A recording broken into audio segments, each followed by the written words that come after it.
I have kind of a checklist I follow. But before I get into that, I think just some kind of high-level key elements that my dad has actually followed for years and years as just a broad indicator of how well the vehicle's been taken care of. So the first thing is wheels. If you look at the wheels, the rims themselves, you want to check for a lot of scuffs, if they're oxidized, if they're starting to peel or whatever that may be, or if there's brake dust that's maybe caked on there that looks like it won't come off. Those are indicators that the vehicle may not have been taken care of very well. They might have hit a lot of curbs with it, or they don't wash it frequently enough to get that brake dust off, and now it's become a problem. So that might be something that you might want to shy away for. And again, this isn't a science. This isn't what says yes or no, but it's just some kind of things to help you get a feel of the history of the car. Another thing is wiper arms. So of course, everyone knows your wiper blades are on your windshield. The wiper arms are the things that move, which then drags the wiper blade across your windshield. If the wiper arms are faded, that's really something that would indicate that the car has always been stored outside, which is okay. But you just want to be able to corroborate a story if somebody tells you it's always been garage kept, but there's a lot of fading in some of these indicators. Maybe they're not being completely upfront with you. The last thing I would say around just some key high-level items are check for wear on the brake pedal or clutch pedal if it is a manual, because this will kind of, if there's a lot of wear on those rubber pedals, that might indicate that there's a lot of city miles on the car. And if the car is very high mileage and maybe somebody's claiming it's highway mileage, which is okay. Generally, highway mileage is better than city mileage because it's just being accumulated in an easier way, less impact on the car. Mm-hmm. If there's a lot of wear on these pedals, that might indicate a lot of use on these pedals, which may indicate higher mileage within city driving, lots of starts and stops and sitting in traffic, etc. When I'm actually walking around a car, so I'm talking with somebody, first of all, I would suggest setting up a time to meet with somebody and following through. Don't shoot them an offer. See a car on Facebook Messenger and send them a text and say, would you take 1,000 less or something? Don't do that, because you'll immediately put somebody off. People generally want to negotiate in person, or at least have a conversation in person. It's really easy for somebody to get insulted online because you're not in front of them. You're not talking to each other directly. If you're buying if you're buying like a $10 or 20 or $50 item, like then negotiating online, like you make your price, you go pick it up, and that's it. But yeah, like a car is it's a bigger deal, and I think people have attachment to their cars as well. Like for some people, it's like selling your house. Like there is a sense of pride, attachment, ownership that goes with these things that maybe, yeah, lowballing on the first message might be a bit of an insult. That's right. You don't want to chase away a good deal by handling that part incorrectly. So set up a time to meet. What's good for you? Let's meet up together. There's also a lot of tire kickers, so understand where the seller's coming from.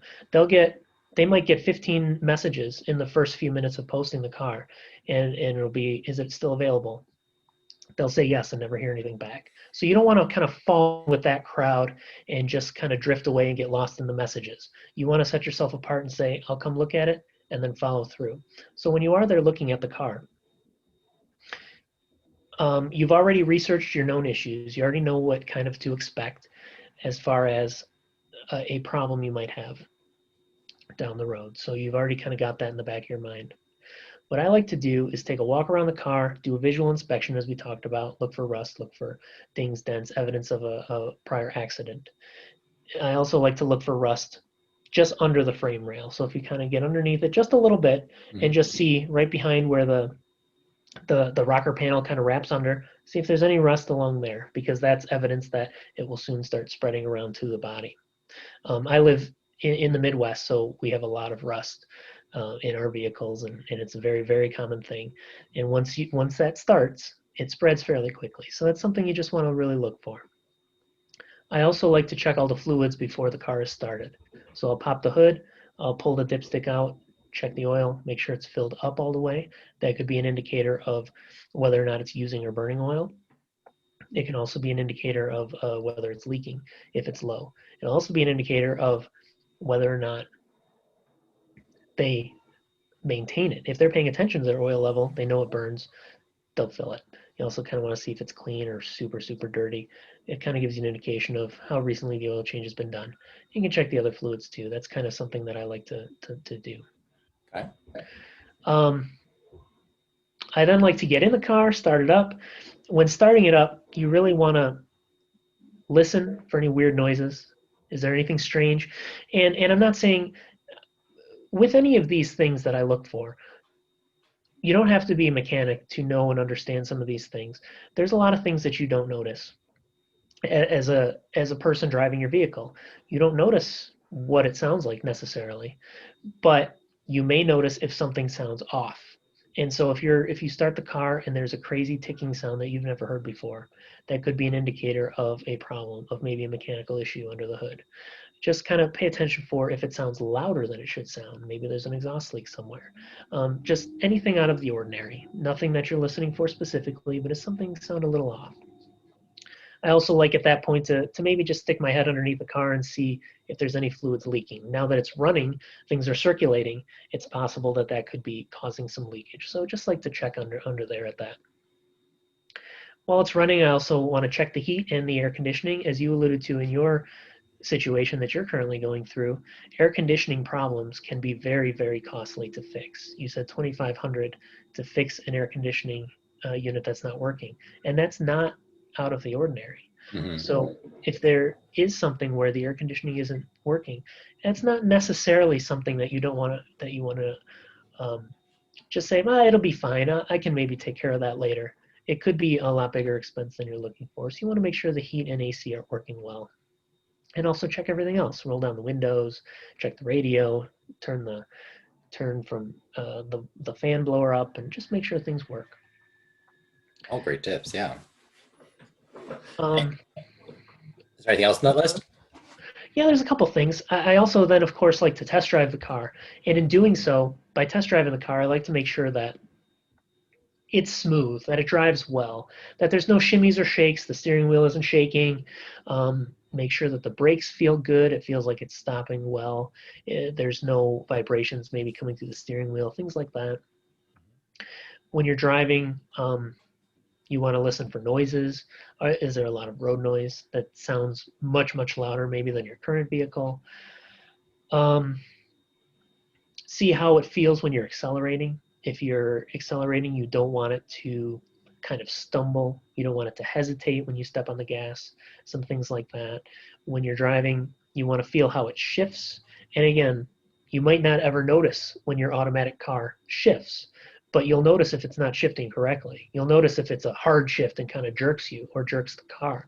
And if that's the case, if just something doesn't feel right, then there's a good chance that that's an issue. So I guess last thing would just be keep an eye on your gauges. I like to just look at my temperature gauge, make sure that that's staying in the middle or a little bit lower. You don't want it to be going to hot. That could be indicative of an overheating issue, things like that. But that's kind of basically all the steps that I like to go through to check out the car. Oh, and one last thing. Sorry. The last thing I want to point out is check the tires. Just check for wear. There's certain things that wear, but tires are a very obvious and easy thing to check. And when you just look at it, if you've got a lot of tread, if you can stick your finger maybe between some tread, that's good. If it's very smooth, that's a problem. That means you're going to need tires very soon, and that's a large expense as well. So you really want to either you want to be able to build that into your negotiation if you are interested in purchasing the car, that you're going to be having to put this cost out upon purchasing. Yeah, I think that's just a great point. Like you can find things that are not right with the car, and it doesn't mean you have to walk away. It can certainly just mean that, all right, I have to think about in my head, how much are those things going to cost me? And then you build that into the price that you offer. So you'd say, okay, I'm going to have to replace these tires. That's going to be a couple $100 potentially that I'm going to have to put out almost as soon as I get this car. So whatever your price is, like maybe that's a good price for a car that doesn't need new tires. Let's reduce it down by the amount the tires will cost me. Or can you replace the tires first before I buy this car from you? Yeah. And it's almost the exact same thing you do when buying a house. Like you look for the things that are potentially wrong with it and you bring those to the seller's attention. You say, okay, these things are potentially wrong. I'm going to have to fix these things. Either we reduce the price or you fix them before I buy. And you give the seller that choice. And if they choose not to, then you get to make the choice at that point to walk away or move forward. And that's what you want. You want to make an educated choice. You don't want to be panicking and buying a car. So you don't want to have your car break, or it's on the way out, and then like you just keep stalling, you keep putting it off, and then eventually your car actually does break, and you're like, crap, I need a car tomorrow. And you just go out and buy the first thing that you can get your hands on. Like that's what you want to avoid. You want to give yourself time to do the research, do the homework, go try out a couple of different ones, find what you like. Like you don't necessarily have to buy the first thing you sit in. Okay. All right. So next thing I want to talk about is the new car. So we've talked a lot about used cars. We haven't talked about new at all, or even just dealer certified. So you can buy a used car from a dealer, you can buy it from a private party. Like what is the story with a certified used car or something like a car from CarMax? Like, is there any value to that compared to just buying from something like a Craigslist or a Facebook Marketplace? There could be value to that. The thing that I want to caution about is, as you alluded to at the beginning of this video, you need to look at where the seller's incentives are aligned. And if the seller is pushing you on this car because they feel it's the right car for you, or if they're pushing you because they really want to make a sale and want a commission off of that. So just be cognizant of, when you're getting kind of the rundown of the vehicle, that you're looking for the things that, even if you're working with a dealer, that you're looking at the things that we've looked at versus looking at listening to the story that you're getting told and understanding kind of what's the driving motivator. When cars are labeled from a dealer as certified, pre-owned, and things like that, I do think that there's something to that because it has gone through some type of inspection. I would certainly research the idea of research the dealership's history and see what the reviews are and things, that if they're not just slapping a label on it, if they're not a reputable dealer, where maybe there are going to be some problems down the road, or if they are a dealer that's been around a long time, trusted by the community, and stands behind their vehicles. And all of that will be available online because people want to share their experiences with that. So you're going to want to make sure you're just identifying what type of organization you're dealing with. And I think that's a very fair point. Like that you're not just evaluating the car, you're evaluating the seller as well. And you even alluded to, like on the private seller stuff, that you're still trying to get a feel for the person, who they are, how well they're likely to have treated the car. And same thing with the dealer. Like, are they somebody who's just trying to make a quick sale because all they care about is the sale, or do they genuinely care about the customer experience? Do they want you to like leave reviews for them and say like how great they are, or are they just kind of like, all right, here's your car, off you go, buy. One thing you will get with certified used sometimes is a small warranty. So a small guarantee that the car will work for, I think usually it's like 30 days or 3,000 miles or something like that. Like it's not a huge warranty, but at least it's something that they're saying that the car should not break within a short period of time, that they put it through a multi-point inspection, however many points they want to come up with, and that it meets all those criteria to be sale worthy. Right. And if that's something that you feel more comfortable with, that's certainly a good way to go, because the minute you buy from that private seller and they sign that name on the title, there's no going back if it breaks down on the way home. Yeah. That's Like it. they have no It's obligation to do anything, right? correct. It's sold as is in those cases. So that generally doesn't happen. And certainly if you do your homework and follow the checklist, it won't happen. Most likely won't happen. But You reduce the risk. correct. And if it gives you that level of comfort, though, in having that protection from the dealer, then there's certainly nothing wrong with that. Yeah, and I guess the point is you will pay for that. So Correct. like it will cost you more to get the same car certified used versus off of something like a Facebook Marketplace or a Craigslist. Like you're paying for them to put the time into looking at it, to putting it on their lot, to putting advertising into it, to have a salesperson talk to you. Like you're paying for all of those things, and it will cost you more for that little bit of peace of mind. And it could be a question of like, well, if it's $1,000 more, am I likely to have $1,000 in repair if I just take a chance in this car? It's a toss up. It depends on how much the cars that you're buying. So like if you're buying a $1,000 like used beater car as your first car to get you through the rest of high school, it may not be worth getting certified used because you're like, all right, well, the amount extra I would pay, like it's pretty much the value of the car anyway. So like I could just get another beater car for the same price. Hmm. So the risk is low. Um, versus like if you're getting a more expensive car, maybe it is worth having that little bit extra just to give you that peace of mind that, all right, I'm not buying something that's going to be totally wrecked internally, because of I didn't do my homework or they were able to sell me something that wasn't a great car. Yep. All That's right. right. And then do you have any thoughts on brand new? Is there any reason that you have that someone should buy brand new? Because like we've kind of been really pushing the used car, and I just want to see, is there anything to buying a new car? Is there anyone who should? I do think that there are certain cases where buying brand new might be the way to go. And I think, Rob, you had mentioned your first car was a Hmm. brand new Toyota Corolla. And I feel that if you're going to buy a brand new car, that's a reasonably priced, good, reliable car that you can purchase. I were to, I would say that if you are doing that, you need to make sure that you're in a financial position um, where you're able to accommodate that payment easily and not stretch yourself too much. And also, if you're doing that, I would drive that car into the ground. Yeah. So I wouldn't pay off my car in 5 years or 7 years and then get rid of it immediately. If you've got a 7 year loan, drive for 10, 12 years, as long as you possibly can to really stretch that money out. But if I'm somebody looking for my first car, or even somebody like me at 35 years old, a 10-year-old car is my sweet spot, and I'm very comfortable there. Both my car and my wife's car are both 10 years old, and I feel very comfortable in that space of just knowing that taking the time to find a good, reliable, low mileage vehicle that performs and lasts me just as long, uh, not just as long, but lasts me a good long time, is something that I'm not willing to pay that premium of a new car for.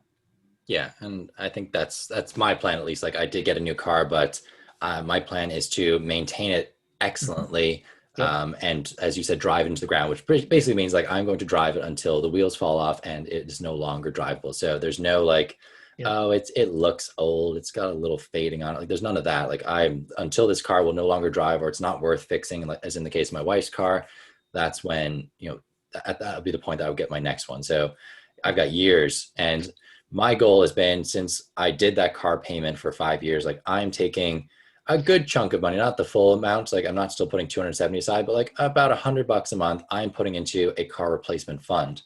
So even though my car is paid off, I've got a car that works perfectly well.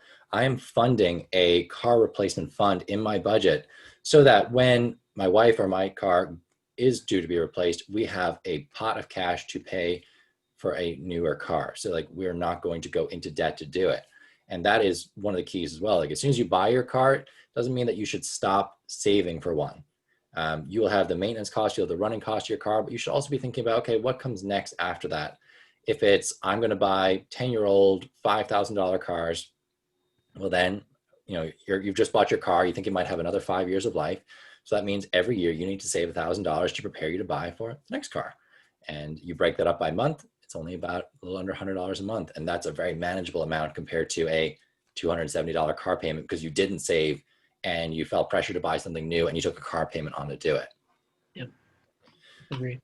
All right. I guess last point, extending the life of your car, the value of your car, like stretching it, getting it to driving into the ground. Like what are some tips for, I guess, extending the life of your car, basically like getting the most value out of it. So the longer your car drives, the more value you've gotten because the cost per year, I guess, that you've owned it dilutes as you own the car for longer. Yep. Maintenance, maintenance, maintenance. So I've always said, and it sounds terrible. It sounds very cliche, but if you take care of your car will take care of you. You need to be on time with your oil changes. You need to use the correct oil. You need to make sure that you're rotating your tires in a reasonable time, which will allow your tires to wear evenly and you can use them longer. You can get more life out of them. When you do do things like tires. Get decent tires. Don't buy the cheapest ones because they're the only thing between you and the road. And if it's slippery, or if it's rainy, or if it's icy, snowy, then these tires are what's going to really help you be the difference between maintaining control or ending up in a ditch. So you don't go top of the line, but you don't want to go cheapest either. I like to buy a good mid-range tire in that space. So do brakes, do things as they come up. Make sure that you're replacing, if equipped, your fuel filter, things that could clog up over time. There are cabin filters in your car that kind of keep your air coming in fresh and clean. There's an air filter in your engine that keeps the air coming in strong. Just make sure you maintain those things and stay on top of replacement. But check your specific vehicle, what is recommended by the manufacturer as intervals and types of maintenances, and stick to those because that's really what's going to drive those, uh, give you the longevity out of the vehicle that you're looking for. And So we can trust the manufacturer's recommendations. We're not thinking like it's like Apple with like, oh, you need to upgrade your phone every 2 years because it won't perform as well then. generally speaking, so I guess a couple of the things that I would say is yes, spark plugs, oil changes, all of those things do when you're supposed to do. But there are a couple of things like transmission fluid flush and things like that where I don't think are necessary, and in my experience have not been necessary. Um, so that will depend slightly, but for the most part, you should be following your manufacturer's directions. Yes. Okay, good to know. So yeah, general rule of thumb, follow manufacturer's directions. If you want to really dig deeper into it and listen to the forums, get into it, there may be some flexibility in some of these things. But if you're going to just say like, I want the low bar, like how do I maintain my car to get it to extend its life, you just stick to the manufacturer recommendations. And you should know what those are. Like don't expect your mechanic or your car dealer to tell you what the recommendations are. Like go look them up, go see what they are, and be informed about what you should expect to be doing to your car every time you bring it in for a service. Because I feel like every time I bring it in, or I used to my dealership before the warranty ran out, they would always be like, oh, you could do this right now. And I would pull out my phone, do a quick Google, like, no, that's not due for another like 20,000 miles. I will wait till then to do it.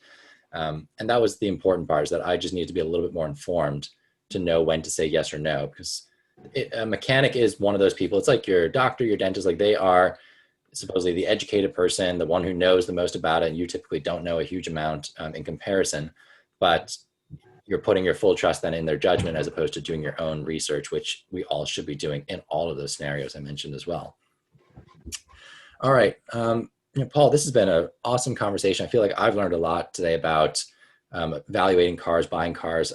We will get a separate video out for that checklist, so make sure you look for that. And there should be an attachment for as well to see Paul's checklist for buying a used car and what you should look for. Paul, is there any way that people could kind of ask you questions if they had them? Or is there a Facebook group they could be a part of where they can get great information? Absolutely. So I'm a member of the Choosify community, of course. So there's several in that space. There's the Cars and Consumer Questions group. I'm also an admin of the Choosify DIY group, where we're always discussing different DIY type of things, including vehicle type of jobs. And so my name there is Paul Gizzi, as you'll see. And in addition to that, if you'd like to email me, plgizzi@yahoo.com, feel free to reach out. I'd be happy to help with anything you need. All right. Thank you so much for joining us today. All right. Thank you, Rob.